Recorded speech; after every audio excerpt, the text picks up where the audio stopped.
একদম কম বাজেটে কক্সবাজার যাওয়া আসা এবং হোটেলের সাথে ফ্রি সুইমিং পুল আর সকালের নাস্তা সবকিছুই দেখাবো আজকের এই ভিডিওতে। ফার্স্ট এই ব্যাচেলর জীবনে রাতের খাবার শেষ করে রাত 2টা বাজে কক্সবাজারের উদ্দেশ্যে রওনা দিই। বাসা থেকে বের হয়ে ফার্স্টে চট্টগ্রামের শাহ আমানত সেতু মানে নতুন ব্রিজ চলে আসে, কারণ ঢাকা থেকে কক্সবাজার যাওয়ার গাড়িগুলো নতুন ব্রিজে থামে। যদি ওই গাড়িগুলোতে সিট খালি থাকে তাহলে দরদাম করে কম টাকা দিয়ে কক্সবাজার চলে যেতে পারবে। কিছুক্ষণ অপেক্ষা করার পর একটি গাড়ি আসে, ওটাতে জনপ্রতি 200 টাকা করে দরদাম করে কক্সবাজারের উদ্দেশ্যে রওনা দিই। সকাল 5টা বাজে আমরা কক্সবাজার এসে পৌঁছাই। গাড়ি থেকে নেমে আমরা ফার্স্টে সকালে নাস্তা করে জনপ্রতি 100 টাকা করে। রাস্তার পাশের হোটেলগুলো চেয়েও বেতারের হোটেলগুলোর দাম অনেকটাই কম থাকে। অনেক দেখা দেখির পর আমরা একটা হোটেলটার নাম ছিল হোটেল এস এ ইন্টারন্যাশনাল। আমরা একটি ডাবল বেডের এসি রুম নিই, যেখানে থাকবে ফ্রি সুইমিং পুল এবং ফ্রি ব্রেকফাস্ট। এটার প্রতিদিনের ভাড়া হচ্ছে 2000 টাকা করে। আমরা 2 দিনের জন্য 4000 টাকা দিয়ে রুমটা বুক করে ফেলি। আমরা ছিলাম 4 জন, আমাদের জনপ্রতি রুম ভাড়া আসে 1000 টাকা করে। সারা রাত গাড়িতে থাকার কারণে ঘুমাইতে পারি নাই, তাই রুমে এসে একটা ঘুম দিই। ঘন্টাখানেক ঘুমানোর পর ঘুম থেকে উঠে সুইমিং পুলে চলে আসি। সুইমিং পুলটা হচ্ছে হোটেলের ছাদে, এখান থেকে বিচের ভিউটা অনেক সুন্দরভাবে দেখা যায়। সুইমিং শেষ করে রুমে এসে ফ্রেশ হয়ে বের হয়ে যাই দুপুরের খাবারের জন্য। এখানে কম টাকায় ভালো মানের খাবার খাইতে চাইলে এই দোকানের খাবারগুলো ট্রাই করতে পারে। খাবারের মধ্যে থাকবে ভাত, মুরগি এবং ভর্তা, এগুলোর দাম আসবে 100 টাকা। ভাতগুলো পার্সেল নিয়ে আমরা হোটেলের দিকে চলে আসি, কারণ রুমে এসে ভাতগুলো রিল্যাক্সে খাইতে পারবো। খাওয়া দাওয়া শেষ করে একটু রুমের মধ্যে বিশ্রাম করি, এরপর বিকেলের দিকে একটু বিচের দিকে ঘুরতে যাই। বিচের মধ্যে এত পরিমাণ মানুষ ছিল সেটা বলার বাইরে। কিছুক্ষণ বিচের মধ্যে ঘোরাঘুরি করার পর আবারও রুমে চলে আসি। রুমে আসার সময় সন্ধ্যার জন্য নাস্তা পার্সেল নিয়ে আসি, জনপ্রতি খরচ হয় 50 টাকা করে। নাস্তা খাওয়ার পর একটু রুমের মধ্যে বিশ্রাম করে আবারও রাতে বিচে চলে আসি। বিচে ঘোরাঘুরি শেষ করে রাতে বাসায় যাওয়ার সময় রাতের খাবার খেয়ে যাই। রাতের বেলার খাবারের মধ্যে ছিল মুরগির মাংস,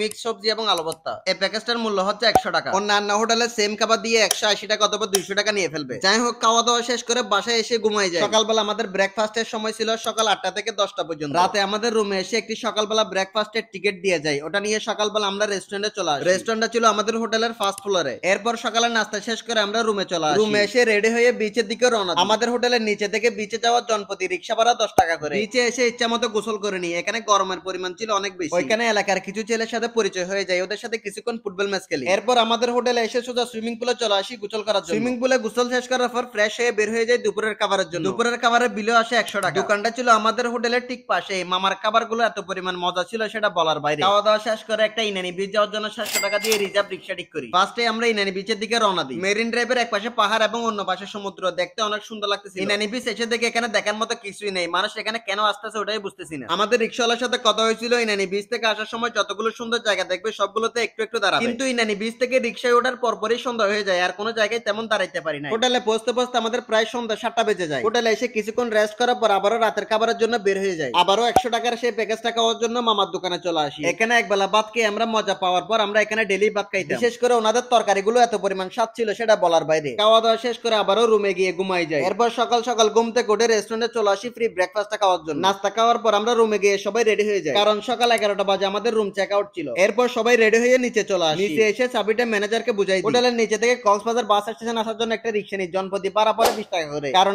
স্টেশন আসলে আপনি কম দামে যে কোনো সময় গাড়ি পাবেন। আমরা জনপ্রতি 350 টাকা করে দিয়ে একটা এসি বাসের টিকিট কেটে চট্টগ্রামের দিকে রওনা দিই। আপনারা চাইলে আমাদের মতো কক্সবাজারে 3000 টাকা বাজেট করে 2 দিনে ঘুরে যেতে পারবেন।